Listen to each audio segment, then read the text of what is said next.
She said, "Is the craziest part is that you didn't just reveal things that I don't tell nobody. The second craziest part is that you revealed what was the theme of my book and what I was writing inside of my book." Yeah. All right. Let me give these two prophets a chance to speak on that. But I'll just lay this phrase before they go.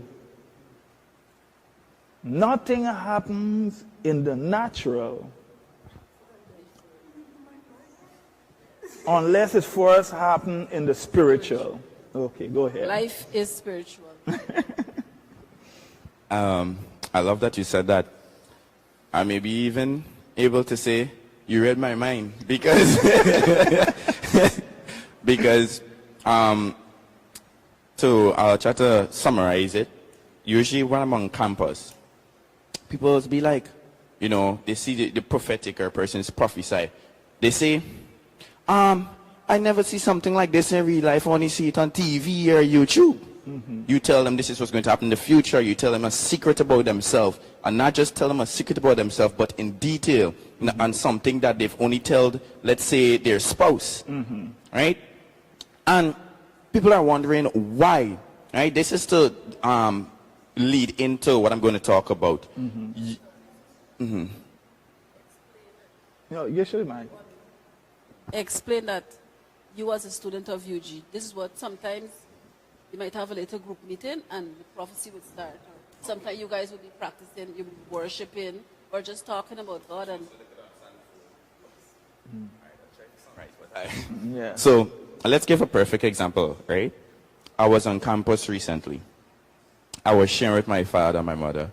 I recently visited the law building. I was sitting down, and my friend invited me. She was like, "Have you ever went into the law building, University of Ghana?" I said, "No, I never went in there." But it so happened I heard the Lord said to me that he's sending me there for a purpose, to convey a message to somebody that is going to be in the room that you'll be sitting on in. So I said, okay, let me tag along with what is going on. Mm-hmm. Because I have to go and deliver what God has to say. Mm-hmm. Right? So I went and I sat down in this room. And as I walked into the room, I was like, wow. The atmosphere in here, I don't know.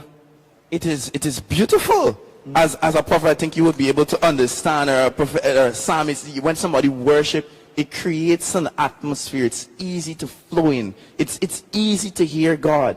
You understand? So I went in and I said, no man, something was happening here. But nevertheless, I sat and there was a board. I'm not going to call names because, you know, privacy. Yeah. And I was speaking to, as I walk in, the young lady said, she's quite older than me, but young lady, she said, you're handsome, you know. So I got startled. I was like, God, you know. I said, God, you sure? You sure? And then she decided to double down. She said, handsome dark chocolate man. So I jumped by. I don't know if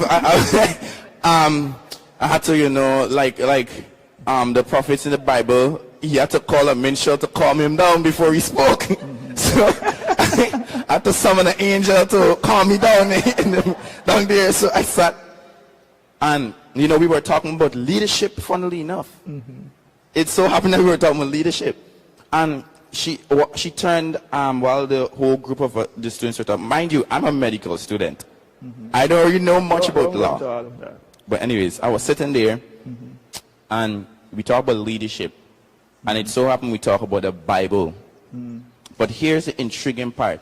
With all of this speaking about leadership, and, you know, all these nice words and things, they have never met someone that actually demonstrates or show that there is a spiritual aspect mm-hmm. to what we're saying, and it's not fairy tale stories. Mm-hmm. So as I was speaking to them, and I shared with them some testimony some person had, and we were talking about leadership in a biblical context, they said, you know, prophet or seer, they said, why you prophesy to me? So I said, I said, okay, cool. Because as I walked into the room, I saw a vision. God showed me I had to tell the person who I had to minister to. So I turned And this is very important, being able to hear, being able to see what God is saying in a time. You understand? It is important not only for, it is vital for ministers to hear what God is saying in a time so that the masses can understand. But I will urge that people are able to tap into the prophetic and hear from God also. It's not only for ministers, or you should be able to be a prophetic people also. That is what a kingdom entails, is a group of persons, right, having the same nature, on the same, let's say, in the same economy. In this economy in Guyana, we're called Guyanese. And all of us, we know we're Guyanese by our characteristics. So the same in the kingdom of God, you should have a certain characteristic that is a prophetic nature also. Nevertheless, I sat and I said, you sure you want me to prophesy? She said, I said, which one you want? Future, past, or present? She said, anyone. I said, I'm going to tell you all three. So I sat there. Yeah, the person God sent me to. He specifically showed a vision. It's like it appeared over the person's head. And I said, okay. Don't know what you told them, but you just say you prophesied to them. Yes, I prophesied to them. Yeah. And the person basically said, the mere fact that you knew something I've never told anybody except my spouse is evidence. She said, is the craziest part is that you didn't just reveal things that I don't tell nobody. The second craziest part is that you revealed what was the theme of my book and what I was writing inside of my book. Yes. And when they saw that, you realize it stirred, they understand that there's a spiritual thing going on. It's not just we talking, you know, you're reading the Bible. They say the prophetic and all these healings and miracles and these things finish in the Bible. It still happens in today's world.